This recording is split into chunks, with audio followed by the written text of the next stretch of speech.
No one knows that the most popular guy at State University and I were best friends back in high school. After I confessed my feelings to Vincent, he ran for the hills. From then on, we were strangers. During a crosstown basketball tournament, I asked another guy for his number right in front of him. He finally snapped, confronting me with a hurt look in his eyes. "John, does he treat you better than I do?" This afternoon was the big game between our school and the State University basketball team. The place was packed with hot guys, a real treat for the eyes. The gym was overflowing. I had just found a seat. Suddenly, the energy in the stadium surged, and I heard people shouting Vincent's name. I looked up. On the court, Vincent, already in his jersey, was warming up. Broad shoulders, a narrow waist, long legs, his muscles were perfectly defined. My mind went blank for a second. Wasn't he supposed to sit this game out? My roommate, Danny, sitting next to me, was practically vibrating with excitement. "Vincent! It's Vincent!" The whistle blew, the game started, and the screams were loud enough to tear the roof off. On the court, Vincent was agile and powerful, running, jumping, shooting. He was dazzling, capturing the attention of the entire stadium. The image overlapped with the one in my memory. Even back then, Vincent was an incredible basketball player. He was always popular. Wherever he went, a crowd followed. I was the opposite, gloomy and isolated. High school is not a good memory for me. Kevin led the charge in bullying and isolating me. Everyone saw it, but they just got used to it. Only Vincent was different. He had just transferred in during our junior year. He didn't know about my situation yet when he was assigned to be my desk mate. When he tried to be friendly, I was cold, pushing him away.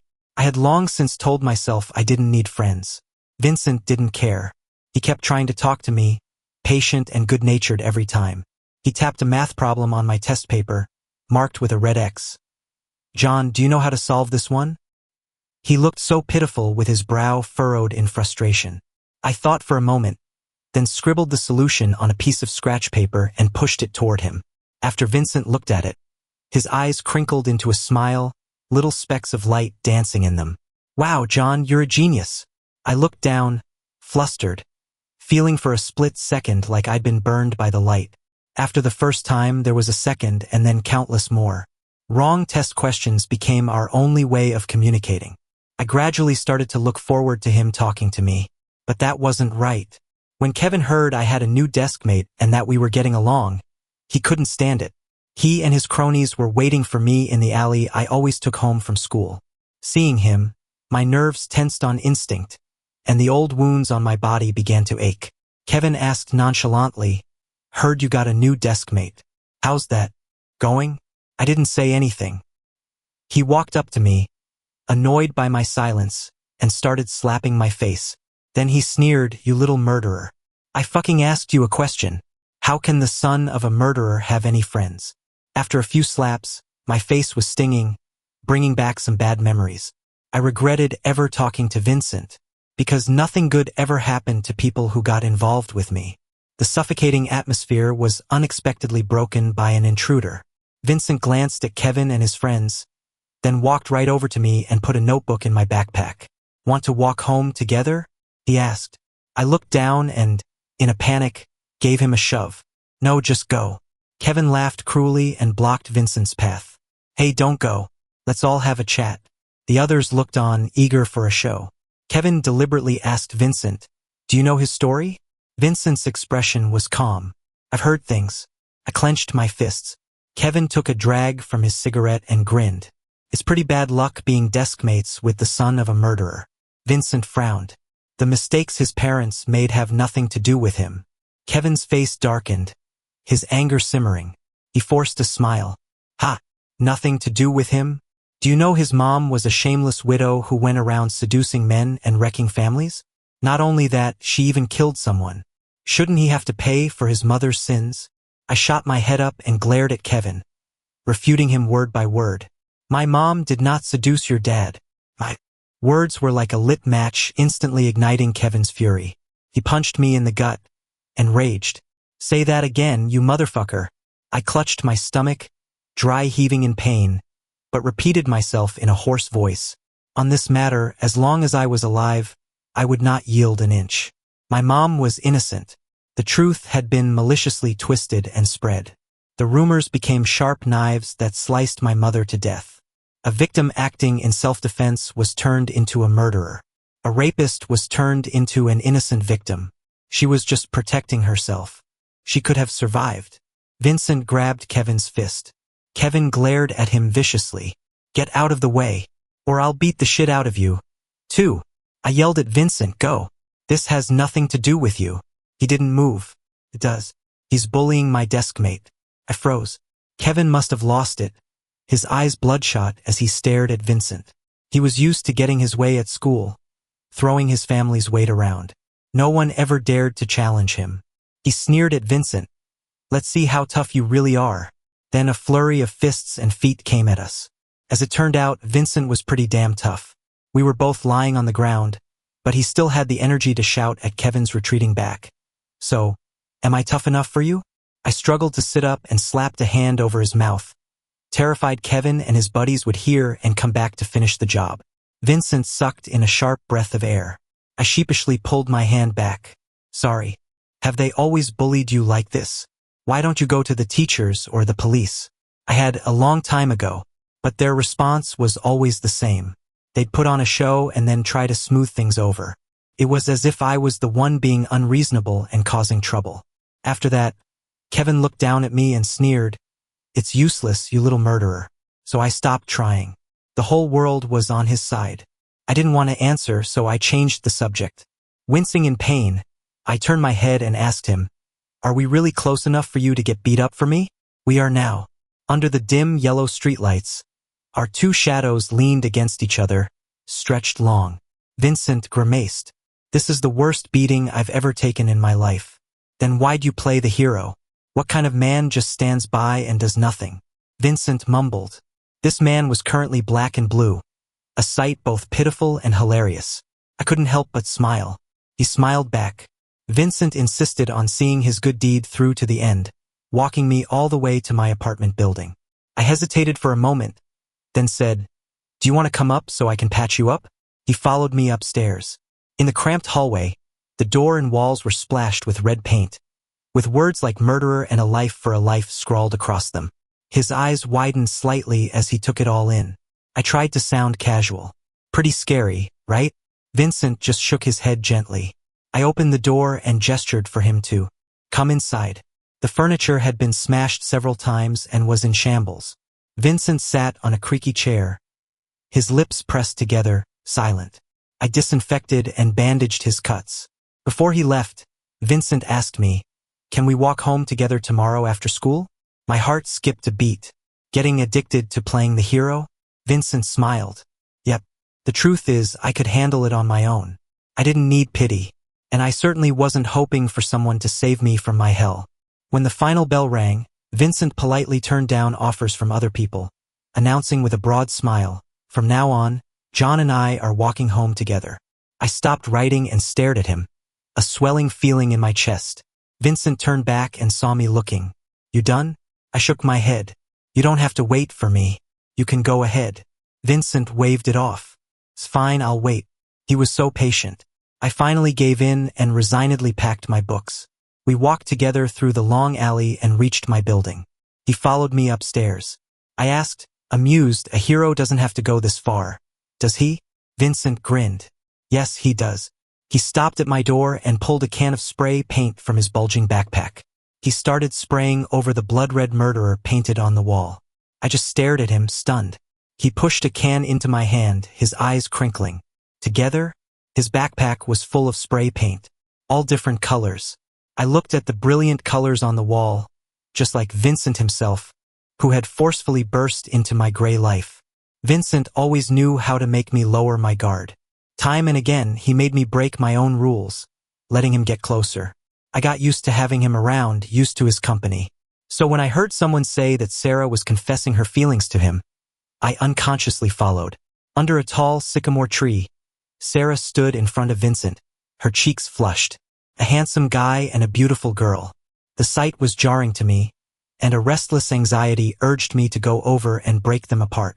I clenched my fists, took a breath, and turned to leave amid the cheers of the onlookers. Suddenly, a hand grabbed my collar, yanking me off balance.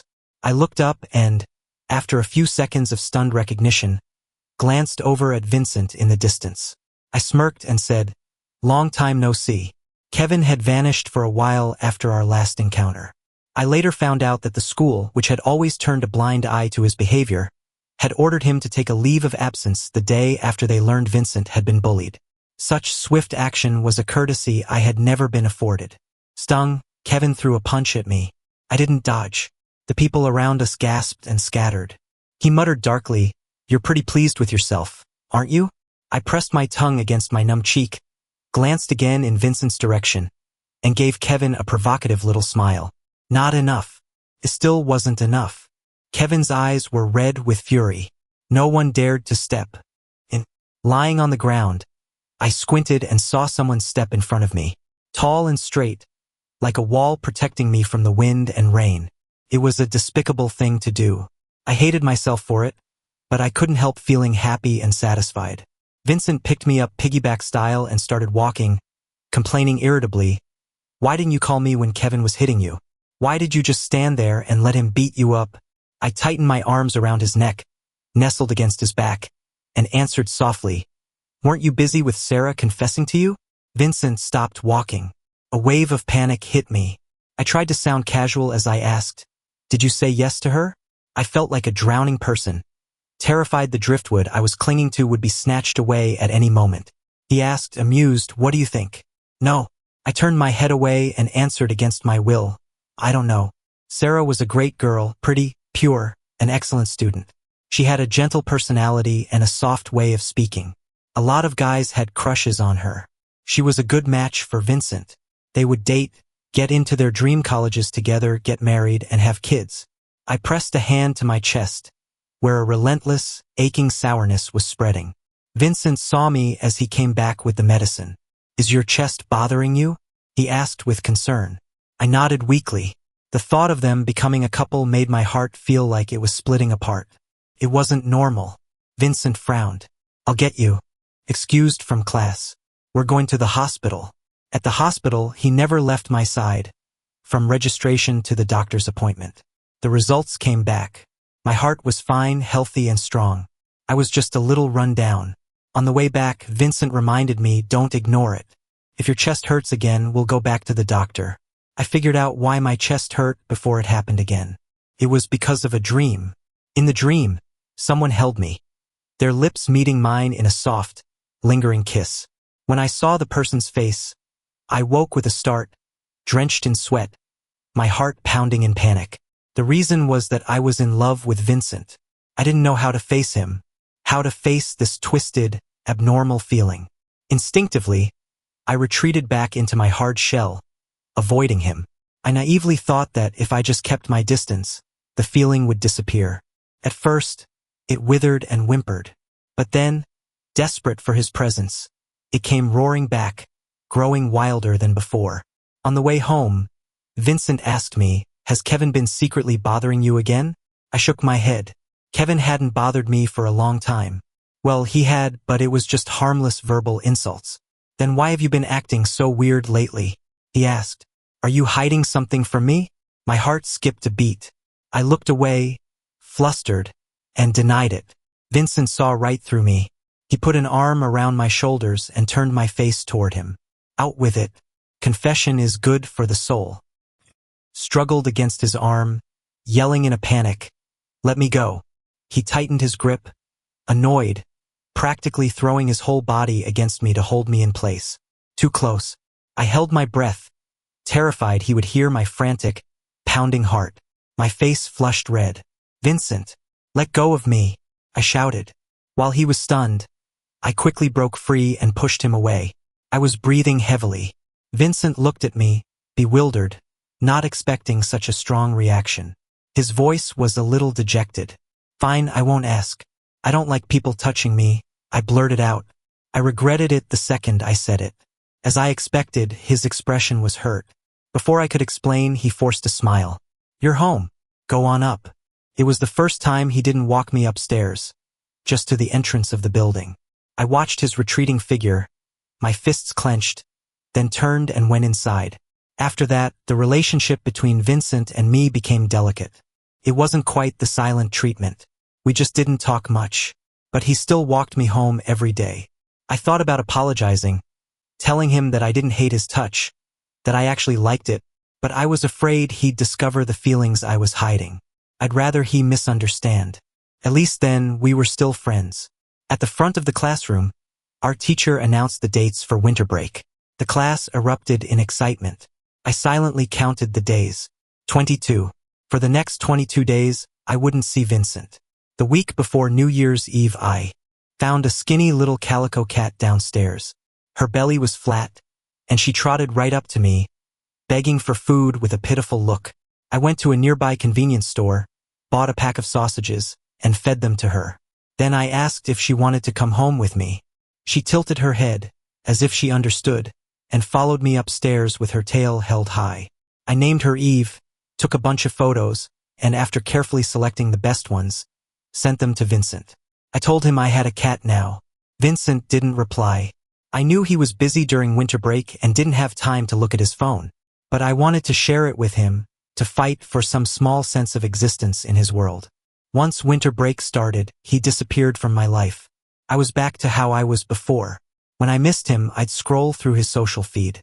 Sometimes I'd do it many times a day. Several times, I typed out a message in the chat box, only to delete it word by word. Compared to the vibrant photo dumps on his feed, my conversation starters seemed dull and uninteresting. Eve became my only viable excuse to reach out. I waited patiently for his reply. That night, Vincent video called me, mumbling that he wanted to see Eve. He even called her a beautiful calico princess. I laughed and aimed the camera at Eve, who was snoozing peacefully. Vincent was so envious. He looked like he wanted to reach through the screen and pet her. We talked for a long time. The call only ended because something came up. On his end. With Eve around, I wasn't lonely. Vincent called every few days to see the cat. Compared to the lively atmosphere on his side, mine was exceptionally quiet. I heard him ask, "It's New Year's Eve today. Want to stay up for the countdown together tonight?" That's when I realized what day it was. I smiled and agreed. I couldn't remember how I spent last New Year's Eve, but this year I had Eve and Vincent. That night, I held Eve and watched the New Year's Eve specials on TV while waiting for Vincent's video call. I heard a noise outside, and then the old lock on my door burst apart. Kevin and his cronies barged in. They reeked of alcohol. He grabbed me violently and threw me to the ground. My head slammed against the leg of a table. My vision went dark, and I felt something warm trickle down my face. Eve let out a sharp cry. Kevin kicked her away. He glanced at the scratch on the back of his hand and snarled, "Damn little animal." I grabbed his pant leg. He stomped on my hand, then grabbed my hair. "Where's Vincent?" he sneered. "Why isn't he here to save you?" Suddenly, I remembered how I spent last New Year's Eve. Kevin's dad had died on New Year's Eve, which made this day harder to bear than any other. But this time was different. He didn't just hit me, he started tearing at my clothes. "You're a shameless whore just like your mother," he spat, his words vile. "Going around seducing guys. I heard you used your ass to get Vincent's attention. No wonder he protects you." One of his buddies held up a phone, pointed it at my face, and laughed. "Damn, Kevin, he's got really pale skin." He straddled me, licking his lips excitedly. "I've never had a taste of a guy before. Get off me. Don't touch me." A large hand clamped over the lower half of my face. The lack of oxygen made me dizzy, my vision turning black. I couldn't struggle anymore. I was like a dying fish on a cutting board. On the floor, my phone buzzed restlessly. Suddenly, the weight on me was gone. I gasped for air, dazed. Outside, fireworks exploded, covering the chaotic noise in the room. A long time later, someone reached a hand out to me. It was Vincent. His face was bloody and bruised. He gently fixed my clothes and wiped the blood from my face. "What are you doing back?" I asked. "I promised I'd stay up with you for the countdown," Vincent said. I smiled, and a tear I couldn't hold back rolled down my cheek. My whole body started to shake. After that night, Kevin and his friends never came back to school. They completely disappeared. Eve was badly injured. Her front leg was broken. She now walks with a pitiful little limp. Vincent doted on her like she was his own child, buying cat food, canned food, and treats by the case. In just a dozen days, Eve became visibly round and plump, her fur glossy and smooth. He also bought a new sofa, since he had destroyed my only chair on New Year's Eve. Kevin's family never pressed charges for the fight, probably because the two sides reached a private settlement. With Kevin and his gang gone, the second semester of our senior year gradually got better. On graduation day, I learned that Vincent had rejected Sarah's confession on the basketball court, using the excuse that he needed to focus on his studies. At the party, Sarah, emboldened by alcohol, asked him, "Now that we've graduated, do I have another chance?" The people around us started hooting and hollering. I stared at Vincent, my nerves on edge. Vincent laughed and threw his hands up in surrender. "Give me a break, Sarah." Sarah wasn't offended. She just winked and raised her glass to him. Vincent downed his drink in one go. The group erupted in laughter. The atmosphere relaxed. I let out a sigh of relief. Vincent was a lightweight. After the party wound down, he leaned in close, his eyes glazed over. "I'll walk you home." I shook my head, telling him he didn't have to. He frowned, disapproving. "What if someone bullies you when I'm not around?" I froze for a few seconds, wanting to tell him that no one would bully me anymore. But I didn't. I just said, "Okay, you can walk me." Vincent put an arm around my shoulders and led me forward. After a few steps, he belatedly let go, muttering to himself, "Almost forgot you don't like people touching you." His tone held an unconscious hint of grievance. I grabbed his arm, turned to look at him, and said softly, "You're not people. You can." Back then, I was too scared. I was scared that if he got too close, he would hear my racing heart. But now it didn't matter. I leaned into his arm and silently pleaded in my head, "Vincent, just pity me a little more. A little bit more." When we got home, Vincent immediately went to play with Eve.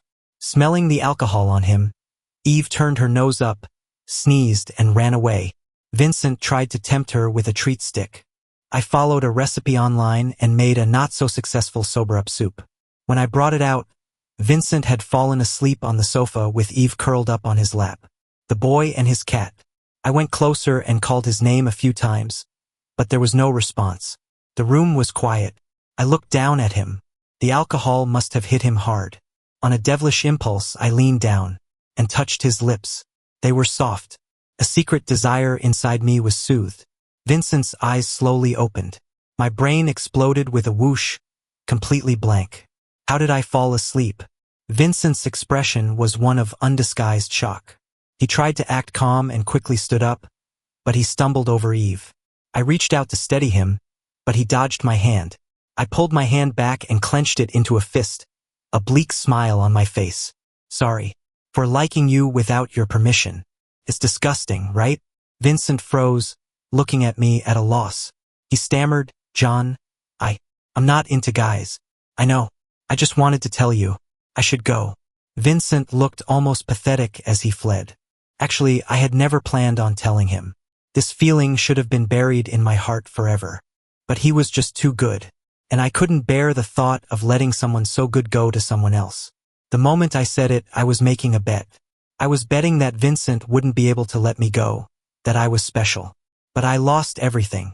After that night, Vincent and I tacitly cut off all contact. I was smart enough not to bother him, afraid of disgusting him or making him uncomfortable. Until today, when I saw him on the basketball court.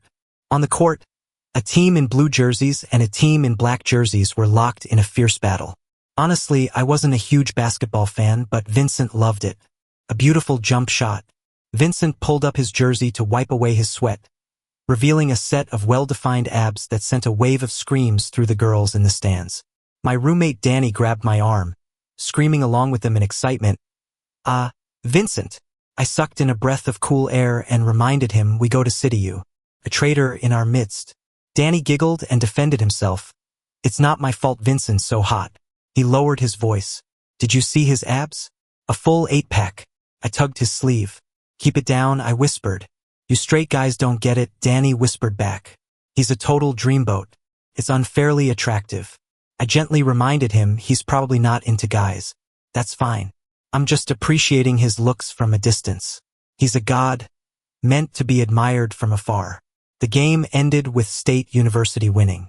As the noisy crowd began to disperse, Danny showed no signs of leaving.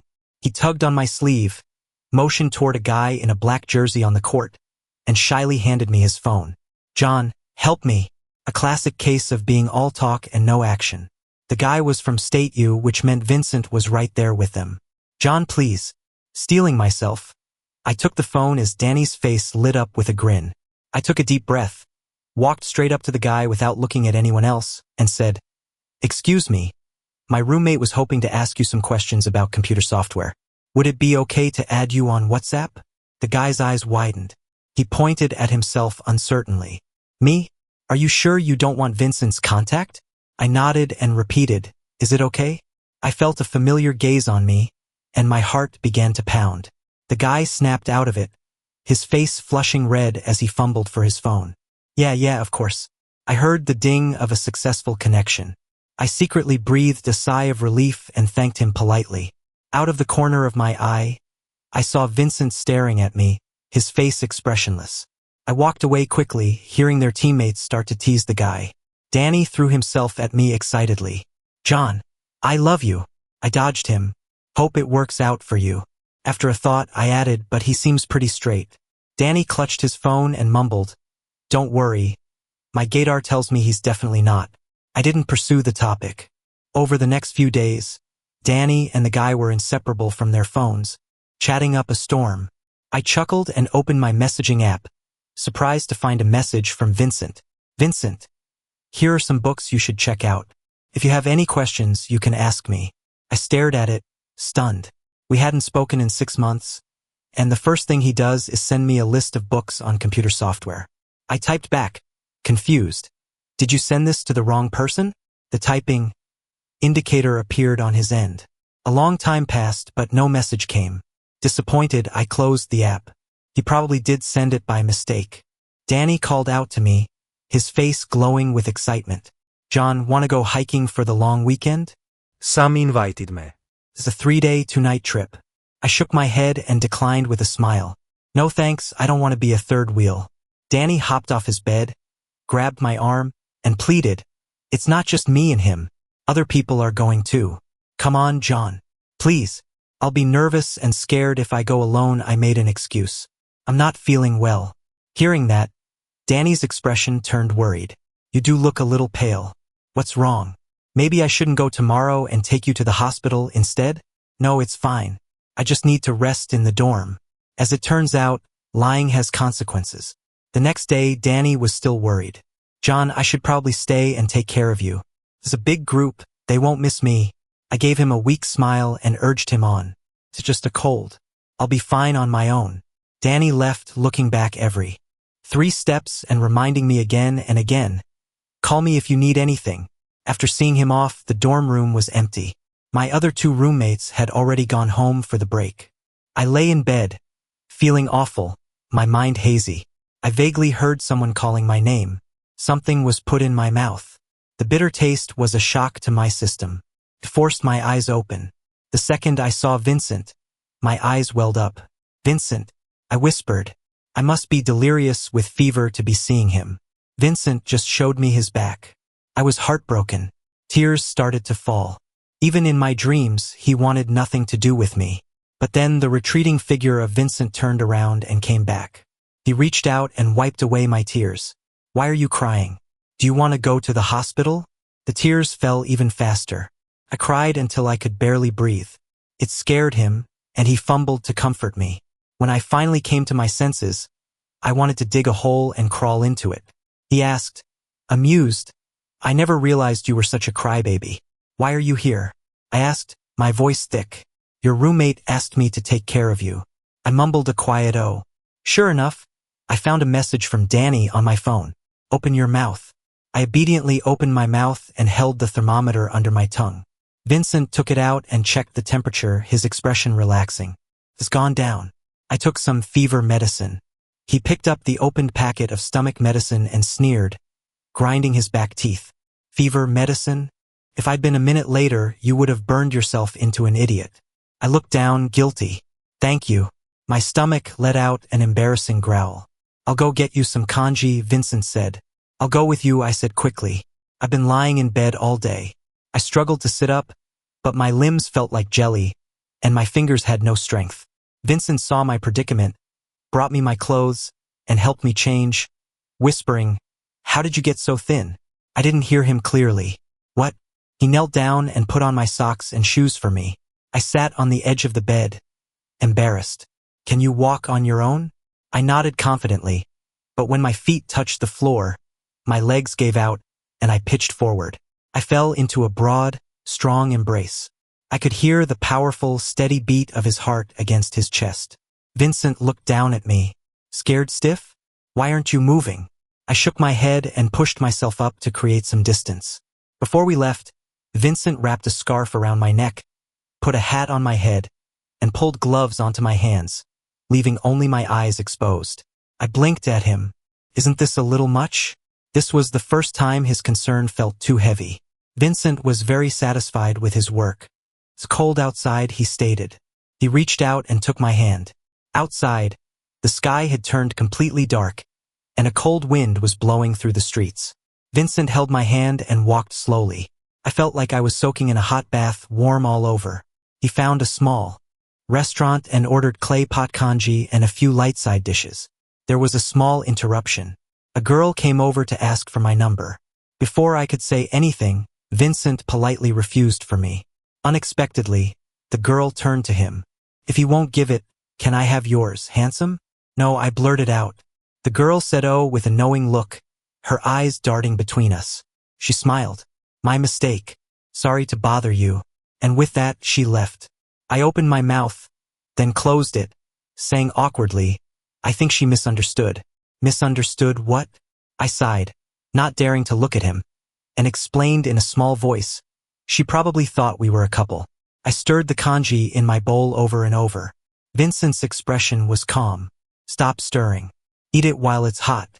I nodded. After finishing the congee, I felt some of my strength return. Vincent walked me back to my dorm. I sat there, drowsy, fighting to keep my eyes open as I watched him. One moment boiling water to give me medicine, the next taking my temperature, the next feeding Eve. How could he be so good?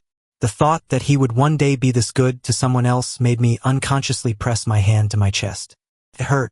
Vincent noticed the small movement. "Does your chest hurt again?" he asked. I nodded, then shook my head, feeling miserable.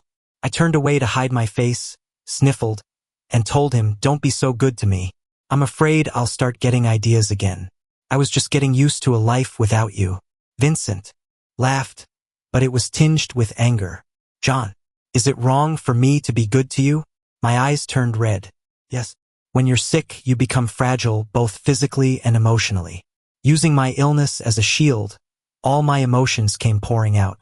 I had nothing left to lose. "Be mean to me. If you're mean to me, I'll stop liking you, and my chest won't hurt anymore. Then we can go back to how things were, and we can be friends again. I've tried so hard not to like you, but I can't. I can't control it. Be mean to me, Vincent. Please." Vincent sighed softly. "John, why are you being so unreasonable?" I glared at him stubbornly, tears streaming down my face against my will. He leaned down. I thought he was going to hit me and squeezed my eyes shut. A gentle kiss landed on my eyelid. I heard Vincent's low, soft voice say, "You always look so pitiful. I could never be mean to you." The kisses were light and warm. I belatedly covered his mouth. "I have a cold. You'll get sick." Vincent clenched his jaw, squeezing the words out through his teeth. "You really know how to kill a mood." I looked at him innocently. When Danny got back from his trip, he burst into the dorm room, full of energy. He saw me taking Vincent's temperature and giving him medicine. "The campus king caught it too?" he whispered. I nodded. Vincent's cold was entirely his own fault. He was so confident in his strong constitution that he insisted on squeezing into the same small bed with me. For two adults whose relationship was brand new, it was inevitable that sparks would fly. My cheeks grew hot. "Hey Vincent, thanks for taking care of John." Danny gave him a thumbs up, handing him a good guy card. Vincent swatted the card away and put on his boyfriend card instead. "No need to thank me," he said lazily. "It's my duty to take care of my boyfriend." He froze, then looked at me in disbelief. You and Vincent are a couple? Since when? Aren't you two straight? I nodded and explained sheepishly, we just got together a couple of days ago. Danny was completely shocked, muttering, well, I'll be damned under his breath. The long weekend ended, and finals week began. The law department was a hyper-competitive pressure cooker, leaving absolutely no time for romance. Vincent was sweet and understanding, saying we should prioritize our studies and put dating on the back burner for a bit. Ugh! My brain is going to explode. I haven't seen Sam in almost a week. That's it, I'm going over there to recharge. Danny let out a pained cry. He had dark circles under his eyes and looked like he was on the verge of a breakdown. He stood up, put on his down jacket and asked, "Wanna come?" I thought about it and sent Vincent a message asking him to dinner. Then I went with Danny to State University. State U and City U were both top schools, just in different fields. The two campuses weren't far apart. When we got there, I spotted Vincent towering over the crowd. I had just raised my hand to wave when I saw another guy run up to him. As we got closer, we realized it was another confession scene. I exchanged an awkward look with Danny and instinctively tried to hide. We were just close enough to hear what they were saying. Vincent said politely, "Sorry, I'm seeing someone." The guy's eyes widened, clearly in disbelief. "Liar. You weren't before." Vincent glanced in my direction. "He's right behind you." Busted. I straightened up awkwardly, jogged over, and stood close to his side, staking my claim. The guy was stunned. Then, as if remembering something, he said, "But you don't like guys." Vincent explained patiently, "I'm not into guys. I'm just into him." My face instantly flushed red. "I'm only into you too," I whispered back. The guy looked like he'd just been force-fed a pound of PDA. He threw out one last line, "Thanks, I'm stuffed," and left. Vincent and I looked at each other and laughed. Another New Year's Eve. Without telling me, Vincent took me to his house. At the door, I nervously tugged on his sleeve, wanting to bail. "Vincent," I pleaded, "it's too soon to meet your parents. Can we do this next time? Please?" Vincent grabbed my hand, leaving no room for argument. "No," he said heartlessly. I glared at him. "Why are you being so mean?" He chuckled. "Weren't you the one who asked me to be meaner to you?" I was about to lose my mind. Just then, the door opened. Vincent's mom's eyes fell on our intertwined hands. On reflex, I yanked my hand away, my face bright red. Hush, hello, Mom. "Happy New Year." John, come. On in. Vincent's mom welcomed me warmly. My brain short-circuited as I followed her inside in a daze. I had always imagined that someone as good as Vincent must have grown up in a jar filled with love and kindness. And that's why I was able to use my own misery to tie him to my side. As the fireworks went off at midnight, I said, "Happy New Year, Vincent." "Happy New Year, John." I looked up at him and mustered all my courage. "Vincent, do you really like me?" Vincent's eyes narrowed, and he pinched my cheeks. I thought I was being pretty obvious. "I wasn't pitying you. After graduation, I spent the whole summer learning about the gay community. I kept thinking, you're so pitiful, what if you run into a bad person? But I knew I hurt you when I ran away, so I decided to wait. Wait until college. I came to see you in college. You were doing well, you were popular, and I thought maybe you'd forgotten me and wanted to start over. But then you asked another guy for his number right in front of me. He's not as good for you as I am. He doesn't know what you like, what you love to eat. You were jealous? It dawned on me. So that text message wasn't a mistake? Vincent gave my lips a firm peck, a silent admission. It was never about pity, John. It was always love.